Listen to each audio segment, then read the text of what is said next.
Olá pessoal, sejam muito bem-vindos ao canal Mensagens Bíblicas Ilustradas. Nós estamos nessa série de estudos bíblicos sobre as principais doutrinas da fé cristã. Nós estamos trabalhando de bibliologia à escatologia. Já temos vários vídeos sobre a bibliologia. Se você ainda não participou dessa aula, vai lá no nosso canal.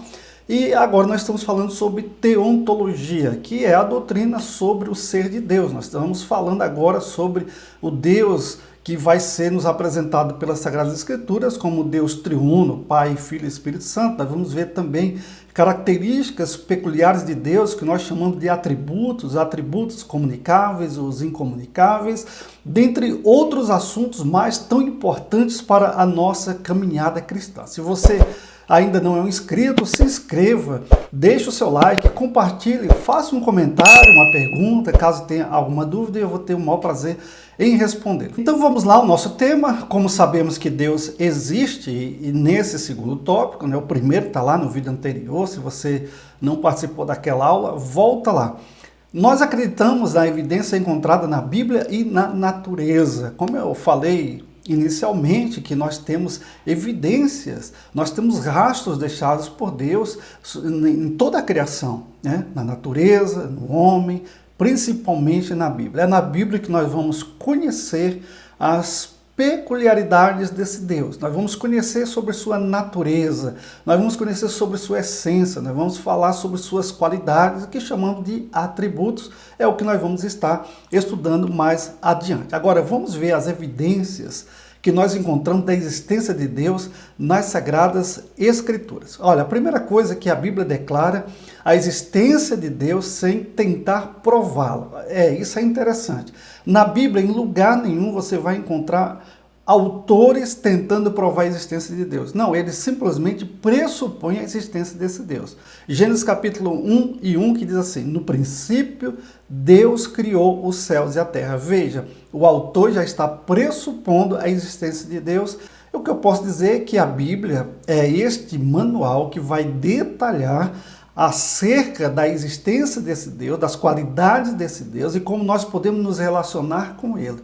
Por exemplo, Deus se manifesta na criação, mas é uma revelação geral. Essa revelação geral não nos traz, por exemplo, detalhes como Deus é amor, Deus é justiça, que Deus ele se interessa por nós, que Deus interage conosco, que Deus está interessado em que as suas criaturas estejam perto dele, se aproximem dele e como devem se relacionar com ele. Então é na Bíblia Sagrada que nós vamos encontrar essas descrições pormenorizadas que vão nos ajudar a termos um relacionamento íntimo com esse ser supremo, o nosso Criador, o nosso Deus, que tanto nos ama. Por exemplo, em Romanos capítulo 1, versículo 20, diz que a natureza revela a eternidade e a divindade de Deus. Então vamos falar agora sobre a evidência que nós encontramos da existência de Deus na natureza. A natureza e o mundo ao nosso redor indicam a existência de Deus. Veja, Paulo refere-se às estações, à chuva, como evidência de Deus em Atos 14, versículo 17. Davi, no Salmo 19, versículo 1 e 2, diz que os céus declaram a glória de Deus. O que nós entendemos, com a interpretação que nós temos, tanto na visão de Paulo como de Davi, é que o universo ele surge através de um ser inteligente, que planejou, que criou, que executou. Então ele está dizendo que nada aconteceu aleatoriamente, por acaso, através de uma evolução, mas através de um Criador que fez tudo como um arquiteto, planeja, rabisca, desenha e faz tudo sob medida. Agora vamos falar sobre o testemunho da criação. Vamos ouvir a voz da criação. Cada parte da criação, folhas, grama, estrelas, animais e seres humanos, declara continuamente: Deus me fez. Todo efeito tem uma causa apropriada, que basicamente foi o que eu acabei de mencionar.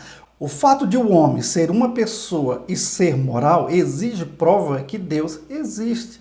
O que nós estamos dizendo? A Bíblia diz claramente que nós fomos feitos à imagem e semelhança de Deus. Então nós temos moralidade, nós temos código de ética. E de onde surgiu essa moralidade? Onde surgiu esse entendimento do certo e do errado, do justo e do injusto? Poderíamos dividir o argumento da causa e efeito em dois tópicos. Primeiro, argumento cosmológico a causa do universo. Olha só, que mencionei, estou ilustrando agora. Uma casa tem que ser construída por alguém. Agora, Deus é o construtor do universo, né? Não surgiu do nada, não surgiu aleatoriamente, não surgiu do acaso. Não, tudo que há de uma maneira tão bela, linda, maravilhosa, foi projetado por uma mente novamente criativa, inteligente, capaz de produzir o belo, capaz de produzir as coisas de maneira ordenada. Então, veja só, quando nós olhamos uma casa bonita, bem projetada, bem desenhada, nós vamos dizer o quê? Não, foi por acaso. Ao longo dos anos, tudo isso foi se amontoando e essas formas aconteceram aleatoriamente. Claro que ninguém vai dizer isso. Nós sabemos que por trás daquela construção existe um Criador. Assim, quando olhamos para o universo, nós vamos entender tudo que há diante de nós foi criação desse ser supremo, poderosíssimo, inteligentíssimo, que pode projetar coisas tão belas e cheio de ordem para que nós pudéssemos viver de uma maneira muito mais tranquila. E de fato, a segunda lei da termodinâmica diz que a entropia do universo sempre aumenta, gerando um sistema cada vez mais caótico. Esse é um argumento muito corriqueiro dos teólogos para combater a questão da teoria da evolução. A teoria da evolução está dizendo que o mundo está indo para a perfeição, está caminhando para a maturidade. E quanto mais o tempo passa, mais os seres humanos evoluem e melhores eles serão. Mas a lei da entropia diz que não. Diz que o universo ele está caminhando para o caos, para a destruição. Está envelhecendo, ele está se deformando. E vai chegar um momento que tudo isso vai desabar, porque essa é a lei da entropia que vai combater com certeza o pensamento dos evolucionistas. E não devemos fazer muito esforço para entender que quanto mais a humanidade avança, pior ela fica. Os armamentos são cada vez mais letais, o homem está preparado para destruir esse universo dezenas de vezes, o homem é cada vez mais violento, o homem é cada vez mais desumano, o homem é cada vez mais egoísta e por aí vai. Então a Bíblia está dizendo que o mundo está caminhando para esse momento do juízo em que os céus e terra serão desfeitos pelo fogo, porque Deus vai fazer tudo isso. A ciência diz que essa é a lei da entropia que vai levar o universo ao caos, ao hecatombe. Mas a Bíblia está dizendo claramente que tudo isso faz parte do plano de Deus, porque essa humanidade está como está, porque está manchada pelo pecado e Deus vai refazer tudo. Então essa lei da termodinâmica é um bom argumento para a gente combater a ideia falsa da evolução. E o segundo argumento é o argumento teleológico, a ordem e propósito no universo. Então vamos falar sobre essa questão da ordem e propósito no universo.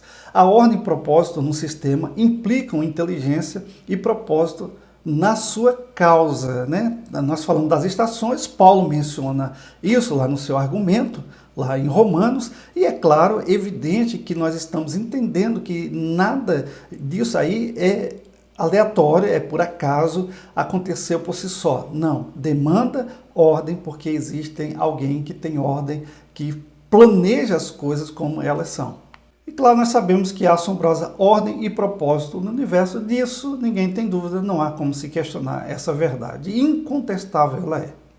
Olha só esse exemplo aqui. Isaac Newton tapou a boca de um ateu ao deslumbrá-lo com miniatura do sistema solar e dizer, não teve design.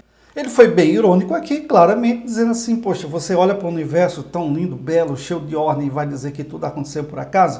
E como é que você vai acreditar que essa miniatura do sistema solar surgiu por acaso? Claro que não. Eu fui o arquiteto, eu fui o construtor, o elaborador. Assim acontece com o universo, existe um criador de todas as coisas. Então, a conclusão óbvia disso tudo é que o universo tem um design transcendente, um originador e mantenedor das suas leis. Veja o que Paulo diz em Romanos capítulo 1, desde que Deus criou o mundo, as suas qualidades invisíveis, isto é, o seu poder eterno e a sua natureza divina, têm sido vistas claramente. Os seres humanos podem ver tudo isso nas coisas que Deus tem feito. Está aí o princípio bíblico daquilo que nós temos argumentado anteriormente. Salmo 19, versículo 1 e 3, olha o que o salmista diz: o céu anuncia a glória de Deus e nos mostra aquilo que as suas mãos fizeram. Cada dia fala dessa glória ao dia seguinte, e cada noite repete isso à outra noite. Não há discurso nem palavras e não se ouve som nenhum. O universo está dizendo: ei, tem um Criador, há um Deus maravilhoso, grandioso, poderosíssimo, inteligentíssimo, que tudo criou dessa maneira tão linda, bela e cheia de ordem. Até a próxima oportunidade, se Deus assim nos permitir.